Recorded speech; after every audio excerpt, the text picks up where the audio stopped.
BNP chairperson Khaleda জিয়ার ব্যক্তিগত চিকিৎসক ও বিএনপির স্থায়ী কমিটির সদস্য ডাক্তার AZM জাহিদ হোসেন জানিয়েছেন, বেগম খালেদা জিয়া দীর্ঘ যাত্রার ধকল সত্ত্বেও শারীরিক ও মানসিকভাবে বেশ সুস্থ ও সবল আছেন।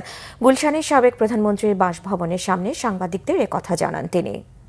শারীরিকভাবে 14 ঘন্টা জার্নি করার পর রাস্তার মধ্যে যে জনতার উচ্ছ্বাস, সেই উচ্ছ্বাস এবং অভিনন্দন যদিও জনতার পক্ষ থেকে ঠিকই আছে, কিন্তু একজন রোগী চিকিৎসাধীন যেহেতু আছেন, ওনার পক্ষে এটি সত্যিকার অর্থে যদিও কষ্টকর, তারপরেও উনি কিন্তু সবসময় জনগণের নেত্রী, জনগণের পাশে থাকাটাকেই পছন্দ করেছেন।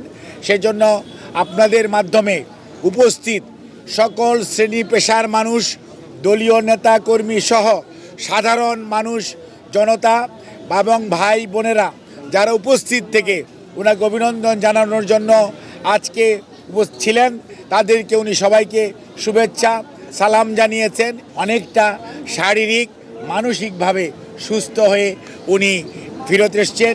যদিও 14 ঘন্টার জার্নি এবং রাস্তার এই জার্নির কারণে ওনার শারীরিকভাবে উনি একটু অবসন্ন, তারপরেও মানসিকভাবে উনি অত্যন্ত ওনার অবস্থা স্থিতিশীল আছে।